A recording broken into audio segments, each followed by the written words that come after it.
Hello friends, welcome to sense study Adda. मैं ब्रिजेश कुमार आप सभी का हार्दिक अभिनंदन करता हूं। आज की इस वीडियो में हम लोग बायोलॉजी के 12 बायोलॉजी का जो फर्स्ट यूनिट है उस फर्स्ट यूनिट का फर्स्ट चैप्टर हम लोग करने वाले हैं। तो आइए बिना देर के वीडियो को स्टार्ट करते हैं। वीडियो के अंत तक बने रहिएगा। यह एकमात्र वीडियो जो है आपको एग्जाम में 3 से 5 नंबर अवश्य ही दिलाएगा। तो आइए स्टार्ट करते हैं वीडियो को। सबसे पहले हम लोग जानते हैं कि रिप्रोडक्शन क्या होता है। व्हाट इज जनन, यानी व्हाट इज रिप्रोडक्शन। जनन किसे कहते हैं? तो जनन वह प्रक्रिया होती है जिसमें कोई भी जीव अपनी संख्या को बनाए रखने के लिए अपने जैसी समान संतति को जन्म देता है। उस प्रक्रिया को हम जनन कहते हैं। क्या कहते हैं? जनन कहते हैं। जीवों में जनन का होना बहुत ही जरूरी है, यानी जीवों में जनन अनिवार्य होता है, क्योंकि अगर जीवों में जनन की क्रिया नहीं होगी तो उस जीव का अस्तित्व इस पृथ्वी से बिल्कुल ही समाप्त हो जाएगा। यानी जनन के द्वारा जो है उसकी जो पीढ़ी होती है, नई पीढ़ी जो होती है वह तैयार होती है। जो पूर्वजों के जाने के बाद उसकी अगली जो पीढ़ी होती है वह इस पृथ्वी पर कायम रहती है।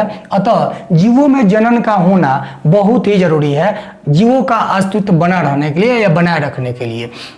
जीवों में जो है जनन की 2 विधियां पाई जाती है। यानी अगर क्वेश्चन पूछा जाता है कि जीवों में जनन की कितनी विधियां होती है, तो जीवों में जनन की 2 विधियां होती है, एसेक्सुअल रिप्रोडक्शन और सेक्सुअल रिप्रोडक्शन, यानी अलैंगिक जनन और लैंगिक जनन। एक एक करके हम लोग समझते हैं इसको कि अलैंगिक जनन क्या होता है और लैंगिक जनन क्या होता है। अलैंगिक जनन जो है वैसी जो है प्रक्रिया होती है जिसमें केवल एक व्यक्ति ही नए जीवों को जन्म देने में सक्षम होता है, उसको हम कहते हैं अलैंगिक जनन। यानी जनन की वैसी विधि जिसमें केवल एक व्यक्ति ही नई संतति को जन्म देती है उसे अलैंगिक जनन कहते हैं। लेकिन जनन की वैसी विधि जिसमें 2 अलग अलग लिंग वाले जीव या व्यक्ति भाग लेकर के नए जीवों को जन्म देती है उसे हम कहते हैं लैंगिक जनन या सेक्सुअल रिप्रोडक्शन। क्या कहते हैं? Sexual reproduction. एक चीज आपको यहाँ समझने वाली बात है कि अलैंगिक जनन में जो भी संतान या जो भी संतति उत्पन्न होगी वह बिल्कुल ही अपने जनक के समान या अपने माता पिता के समान होगी। अतः अलैंगिक जनन द्वारा उत्पन्न जितनी संतति होती है उसको हम लोग क्लोन या एक पुंजक कहते हैं। क्या कहते हैं? क्लोन या एक पुंजक कहते हैं। क्लोन का मतलब ही होता है हूबहू जो है उसके समान तैयार कर लेना, उसी को हम लोग क्लोन के नाम से जानते हैं। तो अलैंगिक जनन द्वारा उत्पन्न जितनी संतति होगी उसे हम लोग क्लोन या एक पुंजक कहेंगे। कारण है कि अलैंगिक जनन द्वारा उत्पन्न जो संतति होती है वह बिल्कुल अपने जनक के समान ही होती है। आई होप आपको यह समझ में आ गई होगी। अब जो है क्वेश्चन पूछा जाएगा कि अलैंगिक जनन कितने प्रकार के होते हैं। तो अलैंगिक जनन जो होते हैं वह 4 प्रकार के होते हैं। अलैंगिक जनन कितने प्रकार के? 4 प्रकार के होते हैं। एक होता है विखंडन, और यह विखंडन 2 प्रकार का होता है, एक द्विखंडन और बहुखंडन। विखंडन कितने प्रकार का? 2 प्रकार का, द्विखंडन और बहुखंडन। द्विखंडन और बहुखंडन। द्विखंडन में क्या होता है कि जीवों का शरीर, यानी विखंडन में क्या होगा द्विखंडन में कि इस प्रकार के जनन में जो है जीवों का केंद्रक जो है 2 खंडों में विभक्त होगा। यानी एक केंद्रक जो है 2 भागों में विखंडित होकर या खंडित होकर के 2 नए व्यष्टियों का निर्माण करेगा। उसे हम क्या कहेंगे? द्विखंडन कहेंगे। क्या कहेंगे? द्विखंडन। लेकिन वही केंद्रकों का विभाजन 2 से अधिक भागों में होगा और 2 से अधिक व्यष्टियों का निर्माण होगा तो उसे क्या कहेंगे? खंडन कहेंगे। बहुत ही सिंपल भाषा में समझिए कि केंद्रकों का जब विभाजन होगा और 2 व्यष्टियों का निर्माण होगा तो उसे द्विखंडन कहेंगे, और 2 से अधिक होगा तो उसको क्या कहेंगे? बहुखंडन कहेंगे। क्या कहेंगे? बहुखंडन कहेंगे। इस विधि के द्वारा अमीबा में जनन की क्रिया होती है। क्वेश्चन पूछा जाता है कि अमीबा में जनन की कौन सी विधि पाई जाती है? तो विखंडन पाई जाती है। कौन सी पाई जाती है? विखंडन। अगर विखंडन नहीं रहता है तो वहां क्या रहेगा? द्विखंडन रहेगा। क्या रहेगा? द्विखंडन। और अमीबा के समान ही पैरामीशियम में भी जनन की क्रिया होती है विखंडन क्रिया द्वारा। किसके द्वारा? विखंडन क्रिया द्वारा। आई होप आपको समझ में आया होगा कि जब केंद्रकों का विभाजन दो भागों में हो, दो व्यष्टियों का निर्माण हो तो द्विखंडन, और दो से अधिक हो तो उसे क्या कहेंगे? बहुखंडन। अमीबा में जनन की कौन सी विधि पाई जाती है? तो विखंडन पाई जाती है, या रहेगा वहां द्विखंडन तो द्विखंडन मारेंगे। पैरामीशियम में जनन की कौन सी विधि पाई जाती है? तो विखंडन पाई जाती है। क्या पाई जाती है? विखंडन। आइए अगला देखते हैं, मुकुलन क्या होता है? मुकुलन जनन की वैसी विधि होती है, यानी कि यह भी जो है अलैंगिक का ही प्रकार है। जनन की वैसी विधि है जिसमें जनक शरीर के धरातल से कलिका फूटने या प्रवर्ध निकलने के फलस्वरूप नई व्यष्टियों का निर्माण होता है, या नई संतान का या नई जीवों का निर्माण होता है, उसे हम लोग मुकुलन कहते हैं। उसे क्या कहता है? मुकुलन। इस विधि के द्वारा हाइड्रा में जनन की क्रिया होती है। किसमें होती है? हाइड्रा में होती है। किसमें होती है? हाइड्रा में। और हाइड्रा के साथ एक सीफा में होती है। किसमें होती है? सीफा में होती है, जिसे ये जो एक स्पॉन्ज होता है जिसे साइकन के नाम से जानते हैं। किस नाम से जानते हैं? इसी सीफा को साइकन कहा जाता है, जो स्पॉन्ज होता है। और हाइड्रा में भी मुकुलन विधि द्वारा जनन होती है। तो क्वेश्चन अगर पूछा जाता है कि हाइड्रा में जनन की कौन सी विधि पाई जाती है, तो मुकुलन। सीफा या साइकन में जनन की कौन सी विधि पाई जाती है? तो मुकुलन। कौन पाई जाती है? मुकुलन। अब तीसरा जो विधि है अपखंडन, या इसी को कहते हैं पुनर्जनन। अलैंगिक जनन का जो तीसरा प्रकार है इसे हम लोग कहते हैं अपखंडन या पुनर्जनन। अपखंडन या पुनर्जनन। ध्यान से समझिएगा, ये जो एक लॉजिकल टाइप का होगा। देखिए इसको कैसे होता है, जैसे इस प्रकार के जो जनन होता है, इस प्रकार के जनन में क्या होता है? जनक का शरीर किसी कारणवश दो या दो से अधिक खंडों में खंडित हो जाता है। यानी कोई भी कारण हो सकता है, या तो मानव निर्मित होगा और न तो प्राकृतिक होगा। प्राकृतिक का मतलब हुआ कि कहीं से चोट आया, बारिश हुई, ओलावृष्टि हुआ, इस कारण से जनक का शरीर दो या दो से अधिक खंडों में खंडित हो जाता है। मानव निर्मित को देखिए, मान के चलिए कहीं जो है इस प्रकार का जीव है जहां पे आप जो है भैंसिया लेकर के चले जाते हैं, या हम लोग जो है अपनी गाड़ी को वहां रोक देते हैं, या किसी कारण से जो है उसका शरीर दो या दो से अधिक खंडों में क्या होता है? खंडित हो जाता है। और प्रत्येक खंड अपने खोए हुए भागों को विकसित करके नए जीवों में परिवर्तित हो जाता है। क्या कहलाता है? अपखंडन या पुनर्जनन कहलाता है। प्लेनेरिया में किसमें पाया जाता है? प्लेनेरिया में पाया जाता है। किसमें पाया जाता है? प्लेनेरिया में पाया जाता है। स्पाइरोगाइडा। किसमें? गाइरा। आपसे क्वेश्चन पूछेगा कि प्लेनेरिया में जनन की कौन सी विधि पाई जाती है, तो अपखंडन या पुनर्जनन। स्पाइरोगाइरा में जनन की कौन सी विधि पाई जाती है, तो अपखंडन या पुनर्जनन। इस प्लेनेरिया में क्या होता है कि जनक, ये जो प्लेनेरिया अगर कोई जीव है, जैसे मान लीजिए कि यहाँ ये प्लेनेरिया है और इस प्लेनेरिया का ये वाला पर्सन जो है गायब हो जाता है और केवल ये रहता है, तो ये अपने इच्छा अनुसार जो है इसको विकसित करके नए जीवों में परिवर्तित हो जाता है। आई होप आपको समझ में आ गया होगा। चौथा है उसका बीजाणु जनन। चौथा क्या है? बीजाणु जनन। यह जो है एक अलैंगिक जनन का ही प्रकार है। इस प्रकार के जनन में क्या होता है?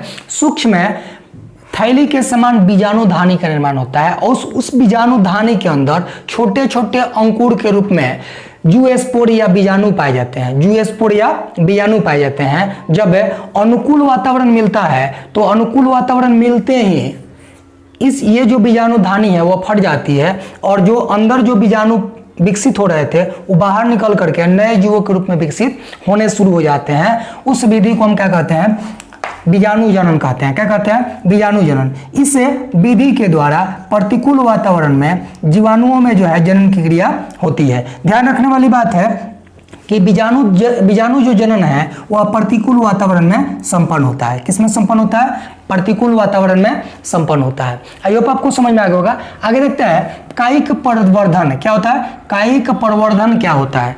यानी यह जो है एक प्रकार का जनन ही है, यानी जनन की वैसी प्रक्रिया जिसमें जनक शरीर का कोई कायिक या वर्धी भाग, जनक शरीर का कोई कायिक या वर्धी भाग जैसे जड़, तना, पत्ती, उससे अलग होकर के नए जीवों के रूप में विकसित होने लगते हैं। क्या कहलाता है? कायिक प्रवर्धन कहलाता है। क्या कहलाता है? कायिक प्रवर्धन कहलाता है। यानी जनन की वैसी प्रक्रिया जिसमें जनक शरीर का कोई कायिक या वर्धी भाग उससे अलग होकर के नए जीवों के रूप में परिवर्तित या विकसित होने लगता है, उसे कायिक प्रवर्धन कहा जाता है। क्या कहता है? कायिक प्रवर्धन कहा जाता है। इस प्रकार का जो जनन होता है वह आलू, प्याज, जलकुंभी, बांस, हल्दी आदि में पाया जाता है। यानी कायिक प्रवर्धन यानी आलू में पूछा जाएगा कि कौन सा विधि पाया जाता है या किस विधि द्वारा जनन होता है, तो कायिक प्रवर्धन द्वारा। प्याज में जनन की कौन सी विधि पाई जाती है, तो कायिक प्रवर्धन। जलकुंभी में कौन सी विधि पाई जाती है, तो कायिक प्रवर्धन। बांस में कौन सी विधि पाई जाती है, तो कायिक प्रवर्धन। एक क्वेश्चन यहां से महत्वपूर्ण पूछ लिया जाता है कि बंगाल का आतंक किसे कहा जाता है? बंगाल का आतंक किसे कहा जाता है? जलकुंभी को बंगाल का आतंक कहा जाता है। यह जो है जलीय पौधा है जिसमें कायिक प्रवर्धन की विधि पाई जाती है। कायिक प्रवर्धन की विधि पाई जाती है। अब आइए देखते हैं लैंगिक जनन। लैंगिक जनन क्या होता है? लैंगिक जनन जो है जनन की वैसी विधि होती है जिसमें दो विपरीत लिंग वाले जीव यानी नर तथा मादा मिल करके नए व्यष्टियों को जन्म देते हैं या नए संतति को जन्म देते हैं, उसे हम लैंगिक जनन कहते हैं। क्या कहते हैं? लैंगिक जनन कहते हैं। एक चित्र यहाँ बनाए हुए हैं, ध्यान दीजिएगा, इसको समझने का प्रयास कीजिएगा। ये मेल और ये क्या है? फीमेल। लैंगिक जनन में क्या होता है कि अलग अलग शरीर में जो है नर युग्मक और मादा युग्मक का निर्माण होता है। जैसे नर में जो है नर युग्मक शुक्राणु का निर्माण होगा, नर युग्मक शुक्राणु का निर्माण होता है, और मादा में मादा युग्मक अंडाणु का निर्माण होता है। किसका निर्माण होता है? अंडाणु का निर्माण होता है। ध्यान देने वाली बात यह है कि जब शरीर के अंदर शुक्राणु बनेगा यानी कि नर युग्मक बनेगा तो उसमें क्रोमोसोम की संख्या जो होगी वह मातृ कोशिका की आधी होगी। कितनी होगी? आधी होगी। यानी मानव शरीर की कोशिकाओं में कुल गुणसूत्रों की संख्या 46 होती है। अतः जब शुक्राणु का निर्माण होगा तो गुणसूत्रों की संख्या इसमें कितनी होगी? 23 होगी।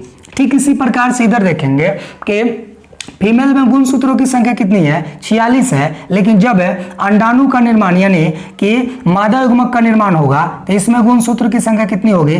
23 होगी। कितनी होगी? 23 होगी। यानी कि जब युग्मक का निर्माण होता है तो उसमें अर्धसूत्रण विभाजन होता है। कौन सा विभाजन होता है? अर्धसूत्रण विभाजन होता है, जिसमें गुणसूत्र मातृ कोशिका की आधी रह जाती है। कितनी रह जाती है? आधी रह जाती है। लेकिन जब इससे नर युग्मक तथा मादा युग्मक दोनों का संलयन होगा और संलयन के फलस्वरूप जो जाइगोट बनेगा उस जाइगोट को हम क्या कहेंगे? युग्मनज कहेंगे। युग्मनज क्या कहता है उसको? युग्मनज, या इसी को अंग्रेजी में कहते हैं जाइगोट। क्या कहते हैं? जाइगोट। इसमें जो क्रोमोसोम की संख्या होगी या युग्मक की संख्या होगी वह जो है 46 हो जाती है। कितनी हो जाती है? 46 हो जाती है। पुनः जो है मातृ कोशिका के बराबर हो जाती है। क्या हो जाती है? बराबर हो जाती है। आई होप आपको यह समझ में आ गई होगी। क्वेश्चन पूछा जाएगा कि युग्मकों में गुणसूत्रों की संख्या है 23, युग्मनज में गुणसूत्रों की संख्या है 46। इसमें कंफ्यूज नहीं होना है। युग्मनज मतलब जाइगोट और युग्मक मतलब नर युग्मक या मादा युग्मक, शुक्राणु या अंडाणु। तो युग्मक में गुणसूत्र की संख्या 23 और युग्मनज में गुणसूत्र की संख्या 46। कितना? 46। ये आपको समझ में आ गया होगा। अब थोड़ा सा हम लोग अंतर को देख लेते हैं। बहुत बार पूछा हुआ है कि लैंगिक और अलैंगिक जनन में अंतर स्पष्ट करें। आइए सरल भाषा में समझते हैं लैंगिक और अलैंगिक जनन में अंतर। ध्यान से देखिएगा, इधर ले लेते हैं हम लोग लैंगिक जनन। ये हो गया लैंगिक, लैंगिक और अलैंगिक। लैंगिक और अलैंगिक जनन में हम लोग अंतर को समझने वाले हैं। तो बहुत सरल भाषा में कहेंगे कि लैंगिक जनन में दो विपरीत लिंग वाले जीव भाग लेते हैं, यानी नर और मादा भाग लेते हैं, जबकि अलैंगिक जनन में सिर्फ एक ही व्यष्टि भाग लेती है। लैंगिक जनन में दो विपरीत लिंग वाले भाग लेते हैं, जबकि अलैंगिक जनन में सिर्फ एक व्यष्टि भाग लेती है। लैंगिक जनन में युग्मनज का निर्माण, या सीधे कहेंगे लैंगिक जनन में युग्मक का निर्माण होता है, यानी गैमेट्स बनता है। गैमेट्स बनता है, गैमेट्स बनता है, जबकि अलैंगिक जनन में गैमेट्स का निर्माण यानी युग्मक का निर्माण नहीं होता है। युग्मक का निर्माण नहीं होता है। लैंगिक जनन में जो संतति होती है, या सीधे कहेंगे लैंगिक जनन में निषेचन की क्रिया होती है, जबकि अलैंगिक जनन में निषेचन की क्रिया नहीं होती है। एक और पॉइंट यहाँ बोल सकते थे कि लैंगिक जनन में जाइगोट का निर्माण होता है और अलैंगिक जनन में जाइगोट का निर्माण नहीं होता है। सिंपल सी बात है कि जब गैमेट्स का निर्माण ही नहीं हुआ इसमें, तो इसमें जाइगोट का बनना स्वाभाविक सी बात है कि नहीं होगा। यानी युग्मक बनेगा, इसमें युग्मक बनेगा, तो युग्मक बनेगा तो जाइगोट भी बनेगा, युग्मक बनेगा तो जाइगोट भी बनेगा। यहाँ युग्मक नहीं बन रहा है, युग्मक नहीं बन रहा है, तो युग्मक जब नहीं बन रहा है तो जाइगोट भी नहीं बनेगा। और जब युग्मक नहीं बनेगा तो निषेचन क्रिया होबे न करेगी, तो इसमें निषेचन क्रिया नहीं होती है और इसमें निषेचन क्रिया होती है, इसमें निषेचन क्रिया होती है। एक बार देखिएगा, रिकॉल कर लेते हैं। बोलिएगा लैंगिक जनन में 2 विपरीत लिंग वाले जीव भाग लेते हैं और लैंगिक जनन में सिर्फ एक व्यष्टि भाग लेती है। लैंगिक जनन में युग्मक का निर्माण होता है और अलैंगिक जनन में युग्मक का निर्माण नहीं होता है। लैंगिक जनन में जाइगोट का निर्माण होता है, जाइगोट का निर्माण होता है और अलैंगिक जनन में जाइगोट का निर्माण नहीं होता है। लैंगिक जनन में निषेचन क्रिया होती है और अलैंगिक जनन में निषेचन क्रिया नहीं होती है। 2 नंबर में पूछा जाता है, 4 पॉइंट दे करके आप निकल जाएंगे। अगर चाहेंगे तो एक बार स्क्रीनशॉट ले लीजिए इसका। मिलते हैं अगले वीडियो में। अगर वीडियो समझ में आई होगी तो वीडियो को शेयर कीजिए, सब्सक्राइब कीजिए। मिलते हैं अगले वीडियो में।